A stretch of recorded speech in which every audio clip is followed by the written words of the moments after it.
साथियों नमस्कार। आप सबको मैं बहुत बहुत स्वागत करता हूं अपने इस यूट्यूब चैनल पे।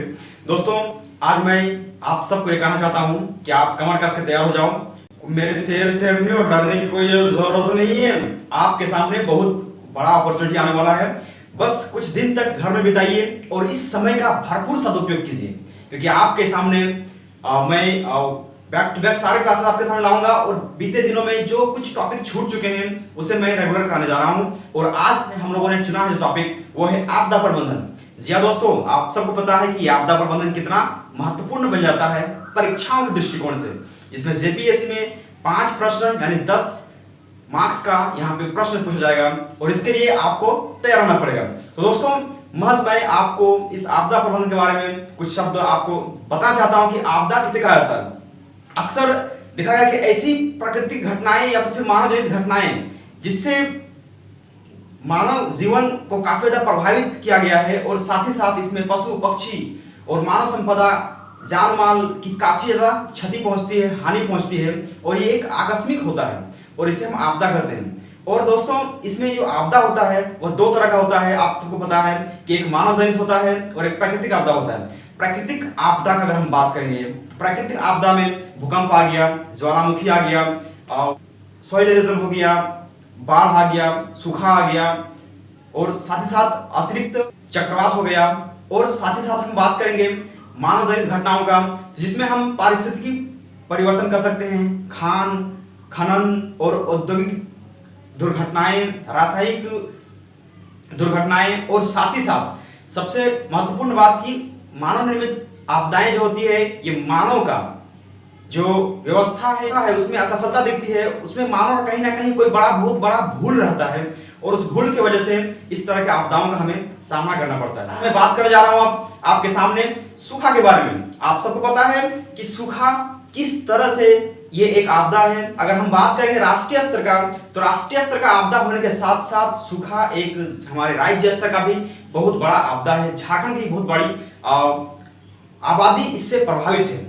हम बात करेंगे सूखा के बारे में, तो सूखा कह रहा है कि सूखा के क्षेत्र में पूरा 24 का 24 जिला बहुत ही ज्यादा इस बार सूखा से प्रभावित है। और साथ ही साथ अगर हम बात करेंगे पलामू जिले का, तो पलामू जिला एक ऐसा जिला है जो सूखा से बहुत ही ज्यादा संवेदनशील जिला है। और कह रहा है कि पलामू जिला एक ऐसा जिला है जहां पे लगातार पिछले 22 वर्षों से वर्षा नहीं हो पाई है और जिस कारण से उसे गंभीर सूखा की श्रेणी में रख दिया गया है। अब मैं बात करूंगा दोस्तों यहाँ पे कि सूखा, आखिर ये सूखा के बारे में हम लोग चर्चा करते हैं। तो सूखा जो मौसम विज्ञान नई दिल्ली ने सूखा को परिभाषित किया है कि सामान्य से 25% का अगर कम वर्षा होती है तो उसे हम सामान्य सूखा की श्रेणी में रखेंगे।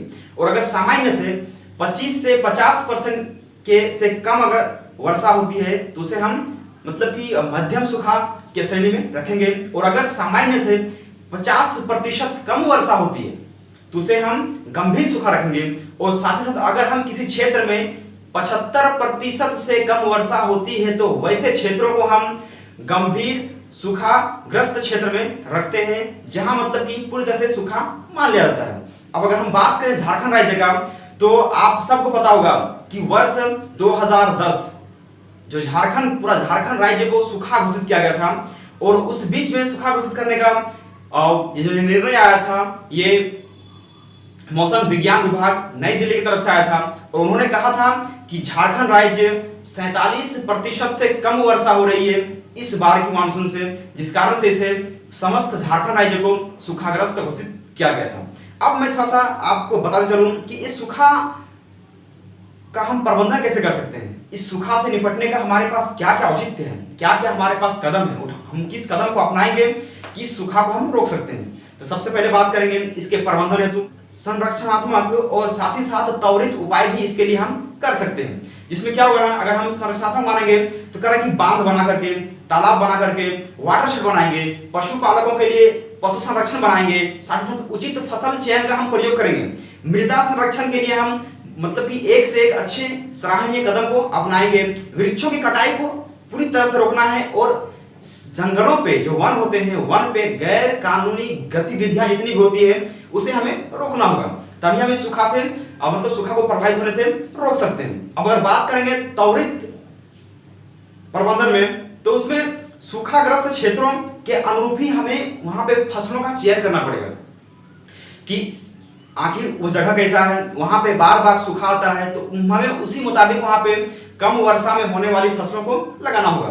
साथ ही साथ अगर बात करेंगे तो वृक्षों की कटाई पे भरपूर रोक लगाना होगा और सिंचाई की उन्नत व्यवस्था हमें उस जगह पे करनी होगी, तभी हम सूखा का त्वरित उपाय कर सकते हैं। और साथ ही साथ जो वर्षा का जो पानी आता है, वर्षा का जो बारिश मतलब कि जल रहता है, उसे हम जल संग्रहण के रूप में जगह जमा करेंगे। और साथ ही साथ मतलब कि आप घर में भी अपना घरेलू कुछ कुछ कदम उठा करके हम इस सूखा को प्रभावित होने से रोक सकते हैं। और दोस्तों आपको बताते चलें कि इस सूखा से निपटने के लिए झारखंड सरकार द्वारा स्काइपा की स्थापना करी गई है। स्काइपा मतलब ही हुआ कि Shri Krishna institute of public administration, मतलब कि श्री कृष्ण लोक प्रशासन इंस्टीट्यूट या संस्था कर सकते हैं, जिसमें सूखा से प्रभावित और साथ ही साथ राज्य में जितने भी आपदाएं होती हैं उन सब से निपटने के लिए इस इंस्टीट्यूशन का स्थापना करी गई है। और जिसके माध्यम से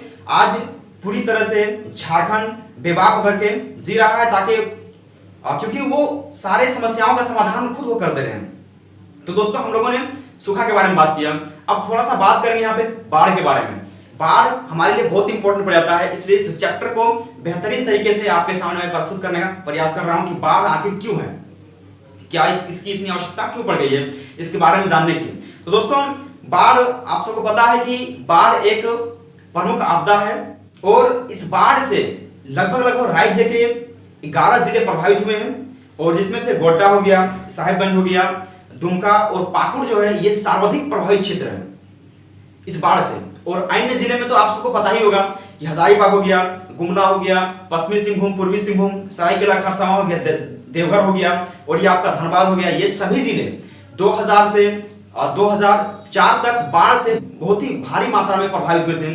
और इसलिए 2016 में आप देख सकते थे कि गोड्डा में, पाकुड़ में और साहेबगंज में भारी मानसून से वहां का जो क्षेत्र है उसे प्रभावित किया गया था। और साथ ही साथ अगर हम बात करेंगे तो बीच में 2016 में ही जब मानसून की काफी ज्यादा विस्फोटक हुई, तो उस बीच में उत्तरी कोयल नदी और सोन नदी में जल का बहाव काफी क्षेत्र में बढ़ गया और जल के अत्यधिक बहाव की वजह से गढ़वा हो गया, पलामू हो गया, लातेहार हो गया, मतलब कि अगर हम बात करेंगे तो उत्तर पश्चिमी क्षेत्र में तो बाढ़ बहुत ही ज्यादा उस क्षेत्र में आई थी और जिससे वहां के लोगों को काफी ज्यादा नुकसान झेलना पड़ा था।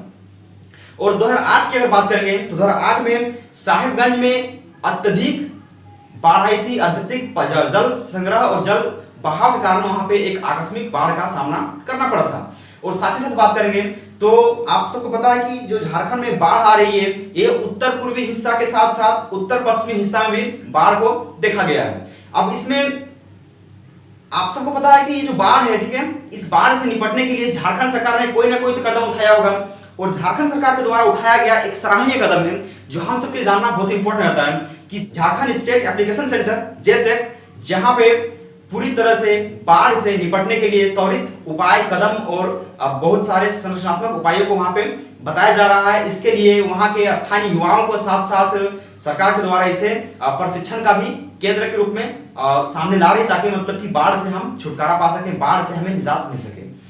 तो ये हम लोगों ने बाढ़ के बारे में इससे चर्चा किया। अब थोड़ा सा बात करते हैं यहाँ पे हम लोग अगले टॉपिक की ओर, जिसमें कहा जाता है कि जंगल की आग भी जो है one of the very dangerous climate of the Jharkhand. Jharkhand का ये एक और भी बहुत ही भयावह आपदा है जिसे हम सबको जानना जरूरी होता है कि जंगल की आग से झारखंड के लगभग 9 जिले प्रभावित हैं। और जंगल में आग लगने का प्रमुख कारण क्या बनता है, तो आप सबको पता होगा कि जंगल जो झारखंड जो है वह मतलब कि शुष्क पतझड़ वन से संबंधित है। यहाँ पे गर्मी के मौसम में, गर्मी के दिनों में यहाँ की आग की समस्या प्रायः देखने को मिलती है। और क्यों? क्योंकि शुष्क मौसम रहता है, पतझड़ का मौसम रहता है, पत्ते गिरते हैं और उन पत्तों में आग लगती है। आग लगने का कारण क्या बनता है, तो आपदा का कारण यही कहा गया है कि जो स्थानीय युवा होते हैं वहां पे महुआ का फूल चुनने और बहुत सारे सुगंधित जैसे कि साल के बीजों को भी चुनने के लिए वहां पे लोग जाते हैं और मतलब कि शाम के वक्त में वो उस जगह पे आग लगा देते हैं, जिस कारण से ये आग काफी ज्यादा फैल जाती है और जंगलों में आग का प्रमुख कारण बनता है। और साथ ही साथ आग का प्रमुख कारण इसलिए बनता है कि झारखंड के जंगलों में बहुत सारे ऐसे वृक्ष हैं जो बहुत ही पुराने हो चुके हैं, जो आपस में टकराती हैं और घर्षण से आग उत्पन्न होता है और झारखंड में फिर से अग्नि हो जाती है। अब अगर हम बात करें यहाँ पे इस आपदा से निपटने का क्या तरीका हो सकता है, तो झारखंड सरकार द्वारा इस आपदा से निपटने के लिए जेसेक, जैसे मैंने आपको बताया था कि झारखंड स्टेट एप्लीकेशन सेंटर को ही लॉन्च किया गया है ताकि वो झारखंड में आग की आपदा से बच सके। और इससे संबंधित मैंने आप लोगों को बताया था कि 9 जिले प्रभावित हो रहे हैं। उन 9 जिलों में कौन कौन आता है, तो गढ़वा आता है, पलामू आएगा, चतरा आएगा, हजारीबाग आएगा, लातेहार आएगा, गुमला हो गया, सिमडेगा हो गया और आपका सिंहभूम क्षेत्र जो होते हैं वो काफी ज्यादा इससे प्रभावित हैं। अब दोस्तों मैं आपको बताता हूं कि इससे निजात पाने का क्या तरीका हो सकता है। तो कह रहा है कि जितने भी पुराने और परिपक्व वृक्ष हैं उसकी कटाई कर दिया जाए और उसके स्थान पे कह रहा है कि नए पौधों का रोपण किया जाए। साथ ही साथ जो जंगल होते हैं उस जंगल में जंगल को डिवाइड कर देना चाहिए, मतलब जंगल में सड़क बना देना चाहिए। सड़क बनाने से फायदा क्या होगा कि वहां पे जितने भी पेड़ पौधे जैसे जंगल है वो आपस में कट जाएगा और इस जंगल की आग उस जंगल में कभी नहीं फैल पाएगी। तो ये हो गया। और पर्यटन संबंधी कानून पर भी सख्ती लानी चाहिए कि लोग आते हैं और मनमानी करके चले जाते हैं, ये बिल्कुल नहीं होना चाहिए। और जितने भी गैर कानूनी तरीके से मतलब कि गतिविधि जंगलों में हो रही है उन सारे गतिविधियों पर पूर्णतः रोक लगा देनी चाहिए ताकि जंगल का कोई दुरुपयोग और दोहन ना कर सके। चलते हैं आगे, हम बात करेंगे कि झारखंड में तड़ित, आप सबको पता होगा इसको लाइटनिंग बोलते हैं। लाइटनिंग भी एक प्राकृतिक आपदा के रूप में झारखंड में सामने आया है और ये जो बहुत ही भीषण आपदा है, इससे बहुत सारे जानो माल की क्षति होती रहती है। आए दिन हम लोग देखते हैं कि तड़ित से, लाइटनिंग से या तो फिर बिजली के कड़कने से बहुत सारे लोगों की मौत हो जाती है।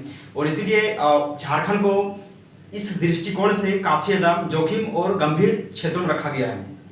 अब हम बात करेंगे यहाँ पे कि झारखंड के 9 जिले जो है तड़ित या फिर लाइटनिंग से प्रभावित हैं, जिसमें से आपका मुख्य रूप से पलामू आ गया, चतरा आ गया, कोडरमा आ गया, रांची आ गया और गिरिडीह आ गया। ये जो क्षेत्र हैं काफी ज्यादा इस लाइटनिंग से प्रभावित हैं। और अगर हम बात करेंगे वर्ष 2015 का, बीते दिनों में आप सबको पता होगा कि पिछली बार की जेपीएससी में इस तरह के प्रश्न हमें देखने को मिले थे। तो 2015 में जो तड़ित से प्रभावित लोग थे, मतलब कि 54 लोगों की, 54 व्यक्तियों की इससे मृत्यु हो गई थी और लगभग 76-77 के आसपास, 80 के आसपास लोग इससे घायल हुए थे। और मतलब कि सिर्फ 2015 की बात कर रहे हैं, घायल हुए थे और 32 से 40 पशुओं की इसमें मृत्यु की संख्या बताई जाती है, आंकड़ा है।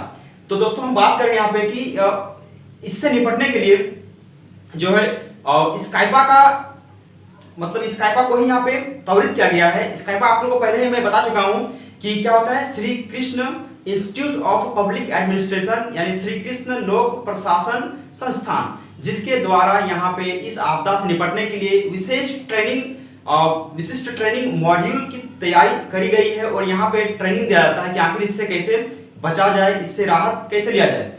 और इसलिए इस तड़ित से बचने के लिए कुछ उपाय बताए जाते हैं, जैसे कि खराब मौसम हो या तो फिर मतलब कि आपको अनुमान लग जाता है कि हाँ अब मौसम खराब होने वाला है, तो इसी परिस्थितियों में आपको पेड़ के नीचे नहीं जाकर रहना है, बिजली के खंभों से दूर रहें, बिजली की जहाँ पे तार होती है उस तार के क्षेत्र में बिल्कुल भी ना रहें, तो इससे आप प्रभावित होने से बच जाएंगे। और अगर आप गाड़ी में हैं तो गाड़ी के शीशों को, गाड़ी के दरवाजों को अच्छी तरह से बंद कर लीजिएगा।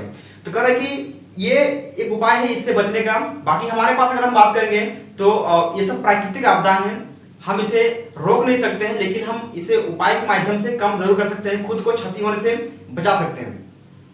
अब यहाँ पे हम बात करेंगे कि अब खनन के बारे में बात करेंगे। आप सबको पता है कि झारखंड खनिज से संपदा से एक परिपूर्ण प्रदेश है और यहाँ पे लगभग 38% खनिज है। और यहाँ पे जब खनिज है तो जाहिर सी बात है कि बहुत सारे खनन भी होंगे, और जब खनन है तो खनन में दुर्घटनाएं भी होंगी, और वो दुर्घटनाएं हमारे सामने एक आपदा का रूप ग्रहण कर लेती है। जैसे हम बात करें यहाँ पे कि खनन एक प्राकृतिक आपदा है, लेकिन इसे मानव जनित तरीके से प्रस्तुत किया जा रहा है। मानव का जो कुशल व्यवस्था है, मानव का जो भूल है, और जिससे मतलब कि एक लापरवाही कर सकते हैं, उसके माध्यम से यहाँ पे कुछ अनहोनी घटनाएं घटती हैं जिसे हम आपदा का भी रूप दे देते हैं, आपदा का नाम दे देते हैं। अब यहाँ पे बात करते हैं कि आप सबको पता होगा कि बीते कुछ दिनों में, मतलब कि वर्ष 1880 का बात है, जब झरिया में मतलब कि उसका पूरा का पूरा जो नीचे का इलाका है वहां पे आग लग चुका है और वो पूरा आग से प्रभावित क्षेत्र है, पूरी तरह से उसके नीचे आग धधक रहा है। ठीक है, तो आप सबको पता होगा कि जब आग लगेगी तो उससे बहुत सारे धुआं निकलेंगे। अब जब धुआं निकलेंगी तो उससे पर्यावरण प्रदूषित होगा, स्मोक्स आएंगे और पर्यावरण में बहुत सारे क्षति पहुंचेंगे। और साथ ही साथ अगर हम बात करेंगे वर्ष 2016 का, तो सबको पता है कि ललमटिया जहां पे खनन क्षेत्र है, जहां पे कोयला खनन करते हैं, उस ललमटिया में आप सबको पता है कि वर्ष 2016 में किस तरह से वहां पे एक लापरवाही के कारण लगभग 20 लोगों को अपनी जान गंवानी पड़ी थी। और आप सबको एक बेहतरीन आंकड़ा दो दोस्तों कि इस आंकड़े के मुताबिक आपको ये पता चल जाएगा कि वर्ष 1983 से लेकर के अब तक का बात करेंगे, 1983 से अब तक का बात करें तो लगभग खनन क्षेत्रों की आपदाओं से लगभग 200 लोगों की मृत्यु हो चुकी है। तो आपदा के दृष्टिकोण से यह भी बहुत ही गंभीर समस्या हम सबके सामने है। अब हम बात करेंगे एक अगले टॉपिक की ओर जो बहुत ही महत्वपूर्ण पड़ता है। झारखंड इससे बुरी तरह से प्रभावित है। जी हाँ दोस्तों, मैं बात करने जा रहा हूं हाथियों के आक्रमण के बारे में। ये हाथियों का आक्रमण, आप सबको पता है कि हाथी आक्रमण क्यों करते हैं और हाथियों का आक्रमण इतना ज्यादा मतलब कि बहुत ही एग्रेसिव क्यों होता है। तो आइए हम थोड़ा सा इस पे भी विशिष्ट गहन चर्चा कर लेंगे। आप सबसे माफी चाहता हूं कि मैं बोर्ड पे कुछ लिख नहीं रहा हूं। बिल्कुल मैं आपको चाहता हूं कि मैं आपको एक कहानी के जैसा आपको सुना दूं और आपको समझ में भी इस चीज के बारे में बेहतरीन तरीके से आ जाएगा। तो अब बात करते हैं हाथियों के बारे में। तो हाथी से प्रभावित क्षेत्र की बात करते हैं। वैसे जंगल जो काफी ज्यादा घने हैं और मतलब कि जहां पे पर्णपाती वृक्षों का मतलब कि एक संकेंद्रण पाया जाता है। जैसे मैं बात करना चाहता हूं कि दुमका का बात करता हूं, दलमा हो गया, सारंडा हो गया और ये पलामू क्षेत्र, ये सब जो क्षेत्र है ना, इसमें प्रचुर मात्रा में जंगल पाया जाता है और इसीलिए इस सब क्षेत्रों में जो है हाथियों का एक वास अधिवास बन गया है और इन क्षेत्रों में हाथी पाए जाते हैं।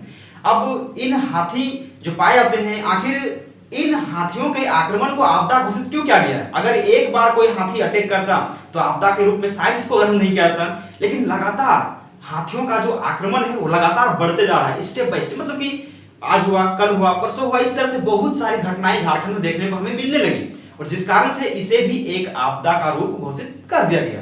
तो जाहिर सी बात है जब ये आपदा आया तो इससे निपटने के लिए हमारे पास बहुत सारे उपाय भी आएंगे, बहुत सारे मतलब कि त्वरित कार्रवाई और संरचनात्मक उपाय भी हम लोग यहाँ पे अपना सकते हैं और इससे बच सकते हैं।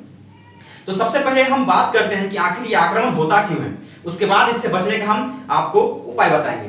तो सबसे पहले बात करते हैं इसका आक्रमण। ये आक्रमण कब करते हैं? जब हम इसके प्राकृतिक आवास को छेड़ते हैं, जब हम वनों की अंधाधुंध कटाई कर देते हैं और जब हम पूरी तरह से अपने विकास के इस अंधाधुंध दौड़ में हम इनके आवास को क्षति पहुंचाते हैं, जैसे कि रेलवे लाइन की पटरी सड़क निर्माण करना और साथ ही साथ हम जब कोई नया क्षेत्र पाते हैं जहां पे नीचे बहुत सारे खनिज संपदा मिलते हैं तो हम वहां पे माइंस का काम करते हैं और जिस कारण से ऊपर के जंगल को हमें हटाना पड़ता है। तो ये भी एक प्रभावित मतलब कि बहुत ही प्रभावी कारण है। साथ ही साथ हम आजकल शहरीकरण की दौड़ की ओर जा रहे हैं जिस कारण से शहर का काफी ज्यादा मात्रा में विस्तार हो रहा है और जब ये अपने आसपास के क्षेत्रों को, जो जंगली क्षेत्र है, उस क्षेत्रों को भी शहरीकरण की ओर पूरी तरह से मिला दिया जा रहा है, जिस कारण से वहां के जो जानवर हैं, पशु पक्षी हैं, जिसमें से प्रमुख हाथी हैं, वो अपने प्राकृतिक भोजन की तलाश में, आवास की तलाश में, अपने जल की तलाश में वो लोग उस जगह से भटकते हुए बाहर निकलते हैं और वो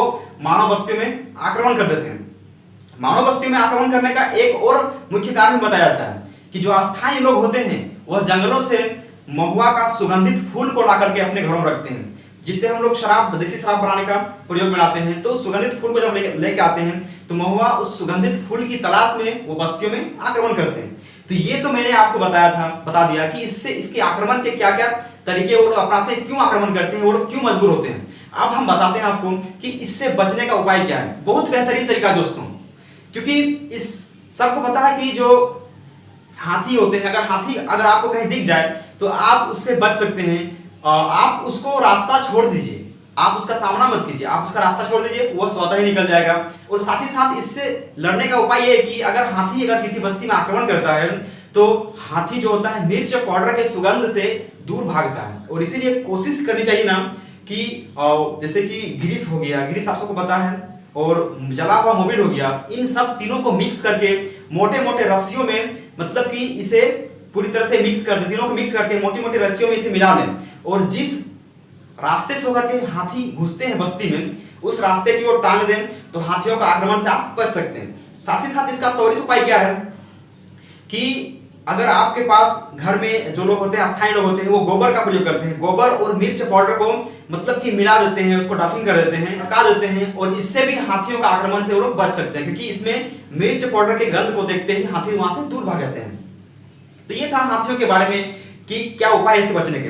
लेकिन आपको मैं कुछ ऐसे डेटा देने वाला हूं, कुछ ऐसे आंकड़ा दूंगा जिसे आपको पूरी तरह से पता चल जाएगा कि हाँ आखिर इसे प्राकृतिक आपदा के रूप में या फिर मानव जनित आपदा के रूप में इसे क्यों घोषित किया गया है। आप सबको पता है कि झारखंड में अभी वर्तमान में जो हाथियों की संख्या है वह बहुत ज्यादा नहीं है, केवल और केवल 688 है, और 688 हाथी झारखंड में है, और जिस कारण से इतना कम हाथी होने के बाद भी हम लोग इसके ऊपर अत्याचार करते हैं, तो जाहिर सी बात है कि यहाँ पे ये हाथी का आक्रमण होना लाजमी हो जाता है। अब बात करते हैं कि बीते कुछ सालों में, जैसे कि 2005 से 2013 के बीच में बहुत सारे हाथियों का आक्रमण हुआ है, और जिससे राज्य भर के लगभग 867 यानी 867 लोगों की जाने गई है, डेथ हुई है। और इससे अगर हम बात करेंगे तो झारखंड राज्य अछूता नहीं रहा है, और अगर हम 2005 से 13 का आंकड़ा को अगर औसत निकालते हैं तो लगभग 108 व्यक्ति प्रति वर्ष इस हाथियों के आक्रमण का शिकार होते जा रहे हैं, जो कि राष्ट्रीय औसत आंकड़ा से बहुत कम है। राष्ट्र का औसत आंकड़ा कितना है तो 300 प्रति व्यक्ति मृत्यु हाथियों के आक्रमण से होता है, वो औसत आंकड़ा है। और राज्य का कितना है तो राज्य का 108 है। और इससे प्रभावित क्षेत्र जो है दोस्तों, आप सबको पता होगा कि खूंटी हो गया, लातेहार हो गया, और सिंहभूम हो गया, और साथ साथ रांची के क्षेत्र का जो जिला है ये इससे काफी ज्यादा प्रभावित है, इस आक्रमण से काफी ज्यादा प्रभावित है। तो मैंने आप सबको बताया यहाँ पे कि गोबर मिर्च का प्रयोग करके आप इससे बच सकते हैं, तो ये हाथियों के आक्रमण का उपाय है। अब हम आगे बात करते हैं। आगे हमारे पास एक और टॉपिक है जिसके बारे में बात करना बहुत जरूरी होता है कि हम लोग भूकंप के बारे में बात करते हैं। भूकंप जो कि भूकंप के दृष्टिकोण से और साथ ही साथ चक्रवात के दृष्टिकोण से झारखंड राज्य को बहुत ही संवेदनशील प्रदेश या फिर कह सकते हैं कि जोखिम वाले क्षेत्रों में रखा गया है। तो भूकंप को बहुत सारे जोन में डिवाइड किया गया है, जोन 1 2 3 4 5, मतलब कि तो जो नीचे से ऊपर की ओर क्रम की ओर जाते हैं ना, जितना ऊपर क्रम की ओर जाइएगा वो उतना ही ज्यादा संवेदनशील मतलब कि क्षेत्र उसका रेक्टर स्केल जो है बढ़ते जाता है। तो इस तरह से अगर भूकंप का बात करेंगे तो झारखंड का जो जोन 2 है, तो जोन 2 में झारखंड के लगभग 7 जिलों को रखा गया है, जो कि संवेदनशीलता के दृष्टिकोण से काफी ज्यादा गंभीर नहीं है। अगर हम बात करेंगे जोन 3 में, तो जोन 3 में झारखंड के लगभग 15 जिलों को इसमें शामिल किया गया है, और वो भी बहुत ज्यादा संवेदनशील नहीं है। लेकिन जोन 4 जो है वो काफी ज्यादा जोखिम भरा क्षेत्र में आता है, और इस जोन 4 में झारखंड के 2 जिलों को शामिल किया गया है, जो एक साहेबगंज है और दूसरा गोड्डा है। तो इन दोनों जिलों को काफी ज्यादा इस दृष्टिकोण से महत्वपूर्ण रखा गया है। अब दोस्तों मैं अब पीछे आपको एक चार्ट बना के दिखा दूं कि किस जिले में किस तरह के प्राकृतिक आपदा का अटैक हुआ है, आक्रमण हुआ है, किस तरह से प्राकृतिक आपदा आते हैं, इससे कितने जिले प्रभावित हुए हैं। इस सब का आंकड़ा मैं आपको यहाँ पे बोर्ड पे लिख के दिखा दे रहा हूँ, आप इसे समझिएगा। अब ये जो क्षेत्र पड़ा हुआ है यहाँ पे आपके सामने, ये काफी ज्यादा एक आपको आंकड़ा दिखाएगा कि किस प्रदेश में, किस क्षेत्र में, किस जिले में किस तरह की यहाँ पे घटनाएं आपको देखने मिलेंगी। ये एक तरह से दिखाया तो आपदा से प्रभावित होने वाले जिले, ठीक है ना। तो क्या यहाँ पे दिखा रहा है कि जो सूखा से है, सूखा से लगभग 24 जिले प्रभावित हैं, मतलब कि पूरा का पूरा झारखंड प्रभावित है सूखा से।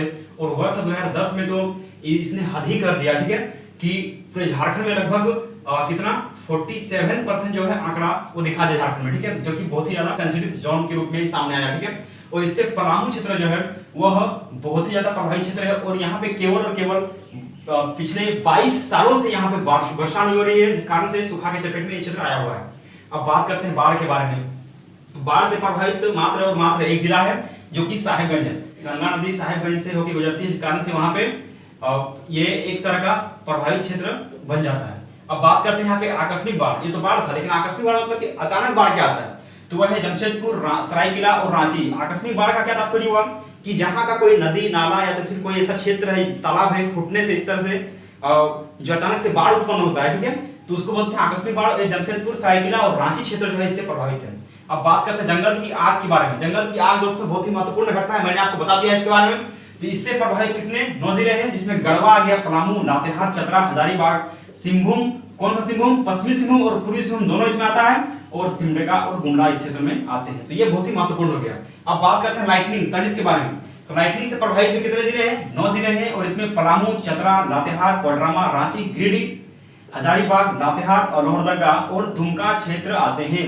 इन सब क्षेत्रों में काफी ज्यादा लाइटनिंग होता है। आप सबको बता दिए हैं कि लाइटनिंग से कितना कितना का मृत्यु होता है। मैंने पहले ही आपको आंकड़ा दिया था कि इससे वर्ष 2015 में ये आपको आंकड़ा याद रखना दोस्तों। आंकड़ा भले नहीं पूछता है, लेकिन आपको इससे संबंधित जानकारी जो है आपके पास होना चाहिए। खनन के बारे में बात करते हैं। खनन क्या है, खनन के दृष्टिकोण से अगर बात करेंगे तो इससे भी 9 जिले प्रभावित हैं खनन से, जिसमें लातेहार आ गया, रामगढ़, धनबाद, लोहरदगा, गिरिडीह, सिंहभूम मतलब पश्चिमी सिंहभूम और पूर्वी सिंहभूम दोनों इसमें शामिल आता है, और साथ ही साथ कोडरमा भी इसमें है। अब बात करेंगे भूकंप के बारे में। भूकंप से प्रभावित क्षेत्र झारखंड को क्या कहा गया है यहाँ पे कि झारखंड को भूकंप और ये जो भूकंप है और चक्रवात के दृष्टिकोण से इसे बहुत ही जोखिम भरी क्षेत्रों में रखा गया, जोखिम जोन रखा गया।